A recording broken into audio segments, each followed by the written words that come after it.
بسم اللہ الرحمن الرحیم۔ ہمارا آج کا موضوع ہے دعوت الشیخ محمد بن عبد الوہاب السلفیہ۔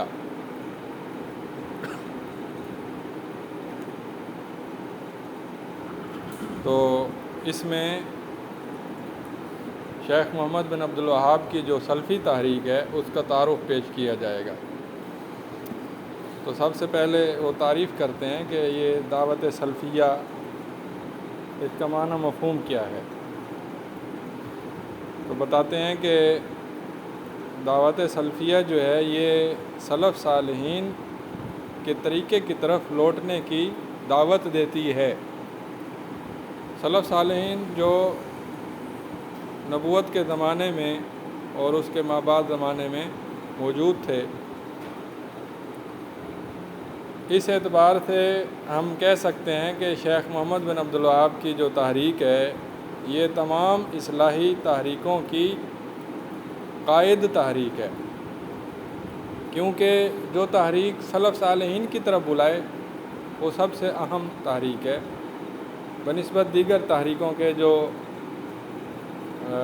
جیسے تصوف ہے یا جیسے اخوان المسلمون ہے یا جیسے دیگر۔ تو یہ اس وقت ظاہر ہوئی جب عالم اسلام کے اندر جمود اور پسماندگی پھیلی ہوئی تھی۔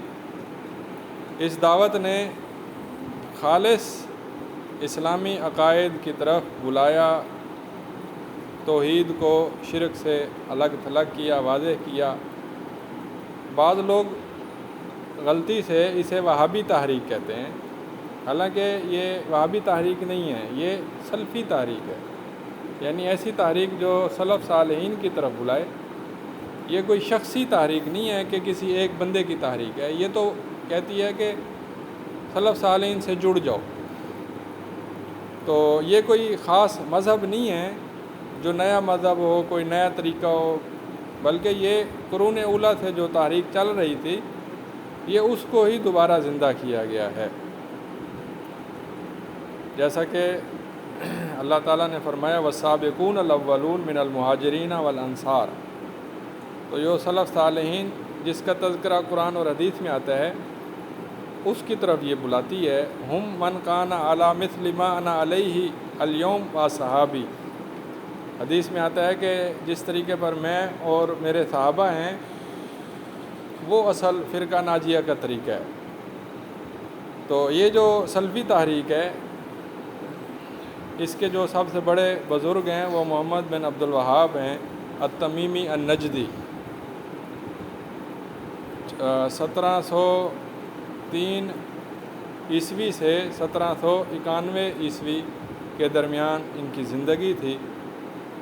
ریاض کے قریب ایک علاقہ عیینہ میں پیدا ہوئے اور ابتدائی تعلیم اپنے والد سے حاصل کی، فقہ حنبلی سیکھی، قرآن اور حدیث اور تفسیر سیکھا، قرآن کو حفظ کیا۔ 10 سال کی عمر میں پھر مکہ چلے گئے، حج کرنے لگے۔ مکہ جا کر وہاں کے علماء سے دین سیکھا، پھر مدینے گئے، وہاں کے علماء سے دین سیکھا۔ مدینے میں ایک بزرگ عالم تھے جو سندھ کے پڑھے ہوئے تھے، سندھ، وہ وہاں پر پڑھا رہے تھے، ان کا نام تھا محمد حیات سندھی۔ یہ بڑی اہم بات ہے۔ سندھ کے ایک عالم ہیں محمد بن عبد الہادی سندھی، انہیں ابو الحسن کبیر کہتے ہیں۔ یہ سندھ سے آئے اور مکہ مدینے میں پڑھاتے تھے اور ساری زندگی پڑھاتے رہے، سندھی تھے۔ پھر ان کے جو شاگرد تھے محمد حیات سندھی، وہ بھی سندھی تھے اور وہ ساری زندگی وہ پڑھاتے رہے۔ پھر ان کے ایک اور شاگرد تھے ابو الحسن صغیر، وہ بھی سندھی تھے۔ یہ 3 نسلیں مکہ مدینے میں پڑھاتی رہی ہیں قرآن حدیث، اور ان میں جو پہلے سندھی ہیں نا وہ ہیں جو جن کا حاشیہ سندھی مشہور ہے سیاستہ پہ، بخاری، مسلم، ابو داؤد، ساری سیاستہ پر ان کا ہلکا پھلکا تھا حاشیہ ہوتا ہے، بڑا علمی اور بڑا وزنی، پوری دنیا میں وہ مشہور ہیں۔ تو شیخ محمد بن عبد الوہاب محمد حیات سندھی سے ملے، ان کی شاگردی اختیار کی، عبداللہ بن ابراہیم آل سیف کی شاگردی اختیار کی، پھر پڑھا کے پھر وہ عیینہ چلے گئے، عیینہ سے پھر عراق چلے گئے، اور عراق میں انہوں نے بصرہ کی سیر کی، بغداد اور موصل کے علاقے دیکھے اور ہر علاقے کے علماء مشائخ سے ملے اور ان سے استفادہ کیا۔ پھر بصرہ سے وہ احسا کی طرف آ گئے۔ احسا یہ سعودی عرب کے اندر کا علاقہ ہے۔ پھر جریملہ آ گئے جہاں ان کے والد قاضی کے طور پر کام کرنے لگے۔ پھر انہوں نے دعوت تبلیغ توحید کی دعوت دینا شروع کر دی اور اس کا زور شور سے آغاز کر دیا، اور اتنا زبردست انہوں نے اس کام پر توجہ دی، محنت کی کہ بعض لوگوں نے آپ کے قتل کرنے پر بھی سازشیں شروع کر دیں۔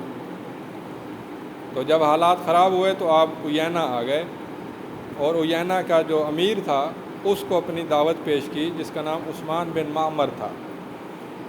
تو یہ وہ دور تھا جب کوئی بڑا بادشاہ اور کسی بڑی حکومت کا جو ہے نا زور نہیں تھا، بلکہ چھوٹے چھوٹے علاقوں میں مختلف امراء تھے جو اپنے اپنے کاموں میں مشغول تھے، یعنی حکومت میں مشغول تھے۔ اس وقت یہ علاقہ عثمانی سلاطین کے ماتحت تھا، لیکن عثمانی سلاطین بھی وقت کے ساتھ ساتھ کمزور ہو گئے، تو مقامی جو حکمران تھے یا مقامی جو والی تھے وہ کسی نہ کسی حد تک آزاد تھے۔ تو عثمان بن معمر کو اپنی دعوت پیش کی کہ ہمیں چاہیے کہ ہم قبروں کو، قبوں کو ختم کریں، ٹھیک ہے۔ اور اس کے ساتھ حضرت امام محمد بن عبد الوہاب نے ایک زانی عورت کو رجم بھی کیا، جس نے آ کر زنا کا اعتراف کیا تھا، تو یہ حد بھی قائم کی اور یہ سلسلہ شروع ہو گیا۔ اس کے بعد جو ہے امیر جو احسا کا جو امیر تھا، اس نے عیینہ کے امیر کو خط لکھا کہ جی آپ شیخ محمد بن عبد الوہاب کو قتل کر دیں، اور ابن معمر کے ساتھ دیگر علماء بھی تھے جو برے علماء تھے اور جو اس دور کے غالی تصوف کے حاملین تھے۔ انہوں نے امام محمد بن عبد الوہاب کی دعوت میں شکوک و شبہات پیدا کیے اور ابن معمر پر زور دیا کہ اس شیخ کو قتل کر دو یا پھر اس کو نا اپنے علاقے سے نکال دو۔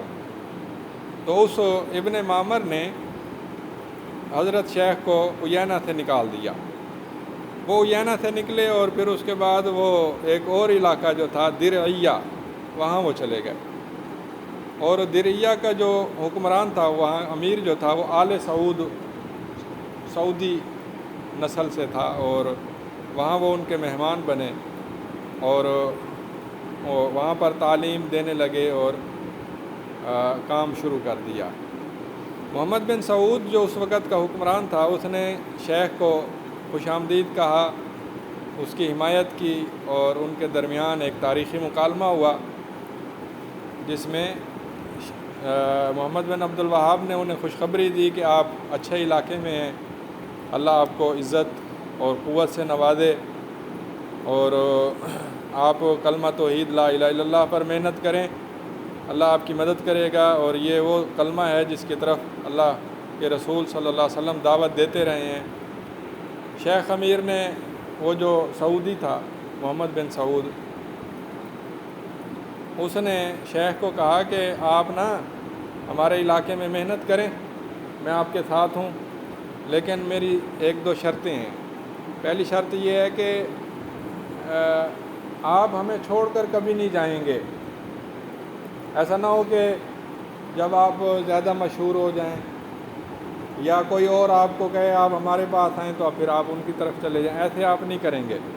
شیخ نے کہا ٹھیک ہے، آپ کا خون میرا خون ہے اور میرا خون آپ کا خون ہے، اور ہم اکٹھے رہیں گے ہمیشہ۔ دوسری شرط اس نے یہ لگائی کہ اگر ہماری دعوت پھیل گئی تو جیسے دعوت پھیلنے کے بعد نا میں حاکم ہوں گا، تو حاکم لوگوں سے نا کچھ وہ لیتے ہیں جو معروف طریقے سے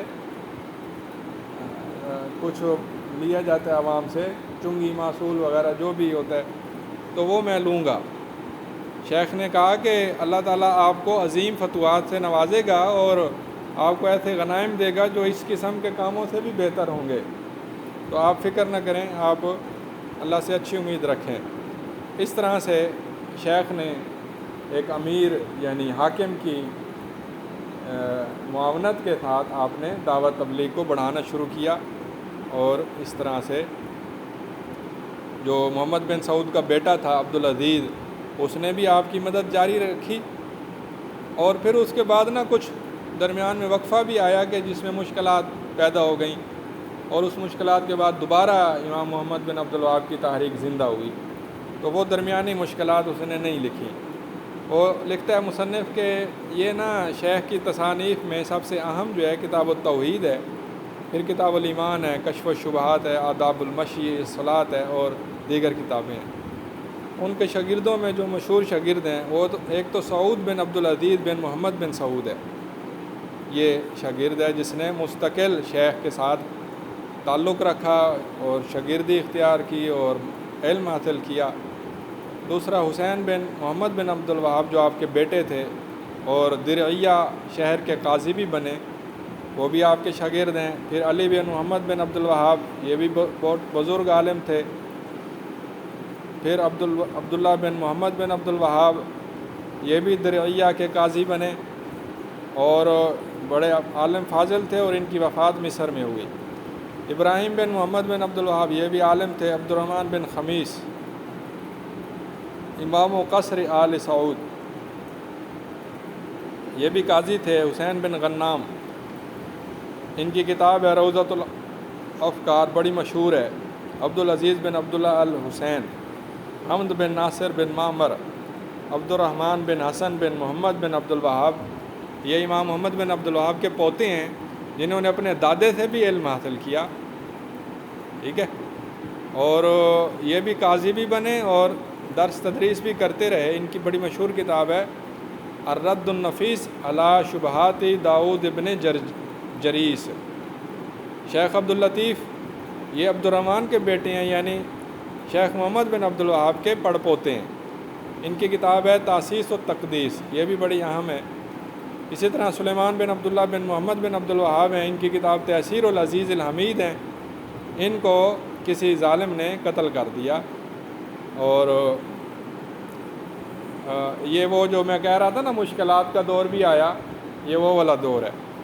اس کے بعد جو ہیں شیخ علامہ محمد بن ابراہیم ہیں، یہ مفتی تھے سعودیہ کے، اور سعودیہ کے قضاء اور شؤون اسلامیہ کے رئیس تھے، علم اور تحقیق میں مشہور ہوئے۔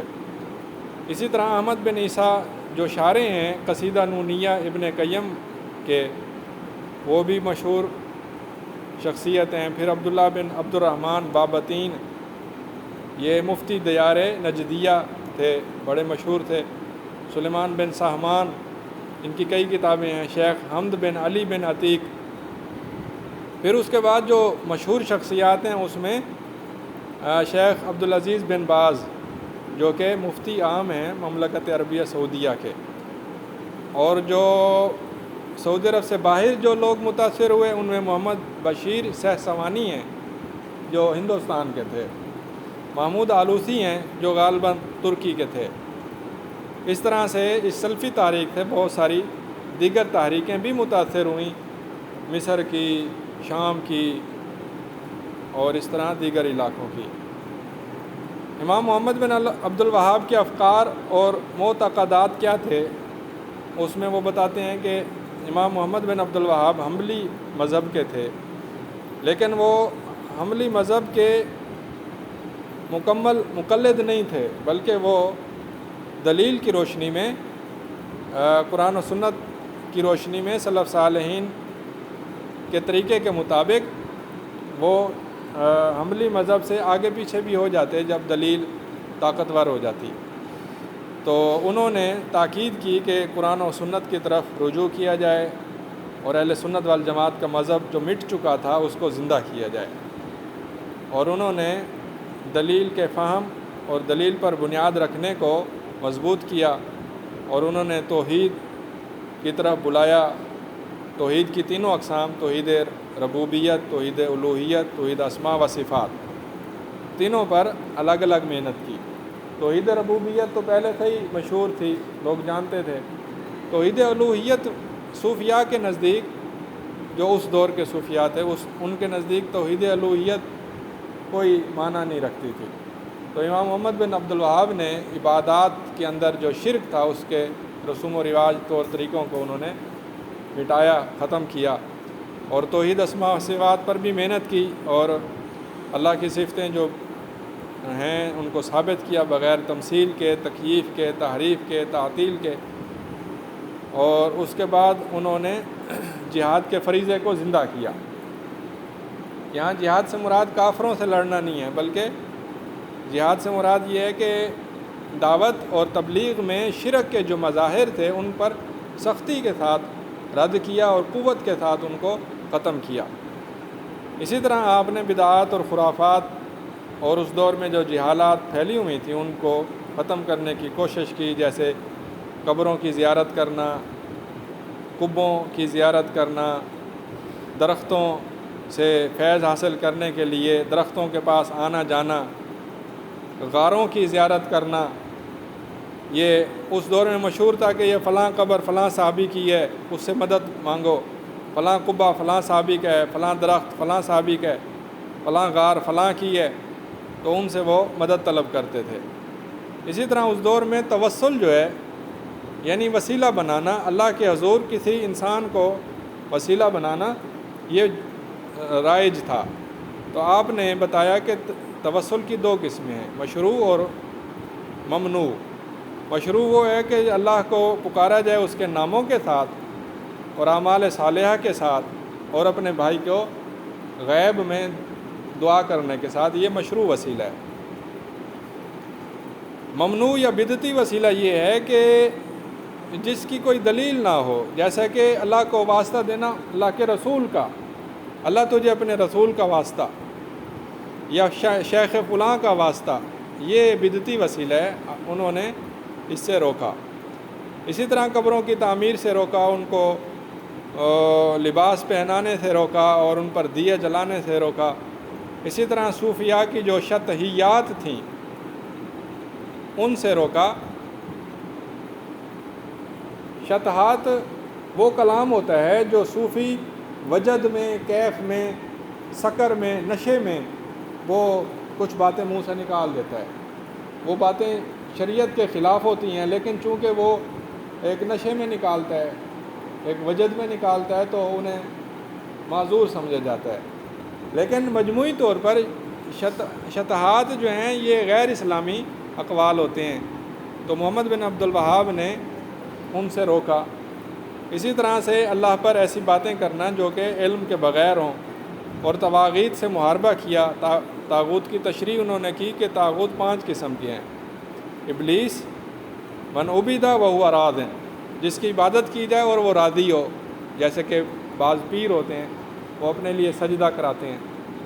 اور اسی طرح من دان ناس، جو لوگوں کو بلائے کہ میرے نفس کی عبادت کرو، میری عبادت کرو، وہ بھی طاغوت ہے۔ اور جو علم غیب کا دعویٰ کرے وہ بھی طاغوت ہے، اور جو اللہ کے نازل کردہ قانون کے بغیر فیصلہ کرے وہ بھی طاغوت ہے۔ تو انہوں نے طاغوت کا محاربہ کیا۔ اسی طرح سے انہوں نے کہا کہ جب دلیل واضح ہو اور پھر متشابہ الفاظ سے استدلال کیا جائے تو یہ جائز نہیں ہے، یہ روافض اور خوارج کا طریقہ ہے۔ اسی طرح انہوں نے بتایا کہ حلال بھی واضح ہے اور حرام بھی واضح ہے، اور ان کے درمیان کچھ چیزیں متشابہات ہیں، ان سے بھی بچنا چاہیے۔ شیخ محمد بن عبد الوہاب نے شرک کی 2 اقسام بیان کی، 3 اقسام: شرک اکبر، شرک اصغر اور شرک خفی۔ ٹھیک ہے۔ اسی طرح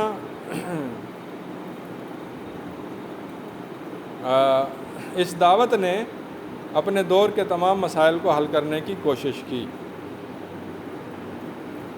یعنی توحید عبادت پر زور دیا، اور پھر اس کے ساتھ ساتھ توحید اسماء و صفات پر زور دیا، اور یہ دعوت باہر بھی پھیلی۔ اسی طرح انہوں نے طاغوت کے مسئلے کو خوب اجاگر کیا، حتیٰ کہ جو مغربی قوانین اور انسانی وضعی قوانین رائج تھے ان کے مقابلے میں دین اسلام کا حکم پیش کیا، جیسا کہ محمد بن ابراہیم نے ایک کتاب لکھی تحکیم القوانین، چھوٹا سا رسالہ ہے، اس میں بڑی وضاحت کی گئی کہ انسانی وضعی قوانین نافذ کرنا بہت گناہ کا کام ہے۔ اس کے بعد اس دعوت نے امت مسلمہ کو جگانے میں بڑا کردار ادا کیا، پسماندگی اور جہالت اور اندھی تقلید اس کو ختم کرنے کی پوری کوشش کی۔ عوام کو تعلیم دینا، عوام کے ذہنوں کو صاف ستھرا کرنا، ان کو دلیل کی طرف متوجہ کرنا اور ان کو بڑی کتابوں کی طرف اور مراجع کی طرف متوجہ کرنا، یہ اس تحریک کا بنیادی کام تھا۔ تو اس دعوت کے جو فکری جڑیں ہیں اور اس دعوت کی جو عقائدی جڑیں ہیں وہ قرآن اور سنت اور سلف صالحین اور قرون مفضلہ یعنی قرن اول، قرن ثانی، قرن ثالث کی طرف لوٹتے ہیں۔ یہ دعوت اپنے علاقے میں بھی بڑی پھیلی اور اس نے پورے نجد کے علاقے کو گھیر لیا، اور حتیٰ کہ مکہ مدینہ کے اندر سعودی حکومت قائم ہو گئی 1219 ہجری میں اور 1220 ہجری میں، اور اس کے بعد جو ہے بڑی سختی سے شرک اور بدعات کا خاتمہ کیا گیا، اور جو بے حیائیاں تھیں، شراب نوشی اور نماز کا ترک اور سود خوری اور اللہ کی حرمتوں کو پامال کرنا، یہ چیزیں سختی سے روک دی گئیں۔ اور پھر اس کے بعد اس تحریک کے دیگر علاقوں پر بھی اثرات ہوئے۔ اس کے ساتھ ساتھ اس دعوت کو مشکلات کا بھی سامنا کرنا پڑا۔ اس دعوت کے خلاف جو لوگ اٹھ کھڑے ہوئے ان میں بعض صوفی تھے اور بعض گمراہ فرقے تھے۔ گمراہ فرقوں میں شیعہ لوگ ہیں اور صوفیوں میں غالی صوفی ہیں جو شرک اور بدعات میں ملوث تھے، تو یہ ان کے خلاف اٹھ کھڑے ہوئے۔ اس کے ساتھ ساتھ اس دعوت پر ایک بہت بڑا اعتراض یہ بھی پیدا ہوتا ہے، جو اس بندے نے بھی لکھا ہے، کہتا ہے کہ امام محمد بن عبد الوہاب نے منکرات کے خاتمے میں بڑی محنت کی اور بدعت کے جو مسائل تھے اور شرک کے جو مسائل تھے ان کو بڑا واضح کر کے بیان کیا، لیکن اس کے علاوہ جو معاشرتی، تمدنی، اقتصادی اور سیاسی امور تھے ان پر کوئی محنت نہیں کی۔ تو یہ اس تحریک کا ایک بہت بڑا نقص ہے جو لوگ کہتے ہیں۔ تو اس کا جواب وہ دیتا ہے، یہ جو بندہ ہے، یہ کتاب ہے المذاہب الموسوعۃ المیسرہ فی الادیان المذاہب المعاصرہ، یہ کتاب ہے، اس کا یہ ٹکڑا ہے۔ تو وہ کہتا ہے کہ شروع میں ایسے ہی تھا کہ ہم شرک بدعت پر زیادہ محنت کرتے تھے، اس کو مٹانے کے لیے کوششیں کرتے تھے، اور ہماری توجہ معیشت، معاشرت، سیاست پر نہیں تھی۔ لیکن آہستہ آہستہ جیسے ہی علماء یعنی علماء سلفیہ، محمد بن عبد الوہاب کی تحریک کے جو علماء بعد میں پیدا ہوئے، انہوں نے پھر دیگر مسائل کو بھی چھیڑا اور ان پر محنت کی اور ان پر دین اسلام کی روشنی میں اپنا علمی کام پیش کیا۔ اس لیے شروع میں یہ بات درست ہے کہ سارا کام توحید شرک پر ہی ہوا ہے اور سنت بدعت پر ہوا ہے، لیکن بعد میں باقی مسائل بھی چھیڑے گئے اور ان پر بھی محنت کی گئی۔ اس کے بعد اس نے خلاصہ بیان کیا ہے کہ سلفی تحریک جو ہے یہ توحید خالص کی تحریک ہے، سلف صالحین کی تحریک ہے، منہج اہل سنت والجماعت کی تحریک ہے، دلیل کا فہم اور اس کی طرف رجوع کرنا، اجتہاد کرنا اور شرک کے دروازے بند کرنا اور توحید کی تینوں اقسام پر محنت، یہ ساری چیزیں اس دعوت کے اندر شامل تھیں۔ اور اس کے ساتھ ساتھ پھر اس دعوت نے کوشش کی کہ اللہ کا حکم بھی نافذ کیا جائے، لاگو کیا جائے۔ اس تحریک کے جو مراجع ہیں، یعنی جن کتابوں سے آپ اس کو مزید پڑھ سکتے ہیں، وہ اس نے لکھے ہیں: عنوان المجدی، روضۃ الافکار، آثار الشیخ، محمد بن عبد الوہاب الوہابیہ بحوث مؤلفات مجموعہ انتشار دعوت الشیخ کیف کان ظہور شیخ الاسلام دعاوی المناوئین المجددون حرکت الاصلاح الاتجاہ السلفی اثر دعوت شیخ الاسلام اور تصحیح خطأ تاریخی حول الوہابیہ، یہ یہاں پر یہ موضوع ختم ہوتا ہے۔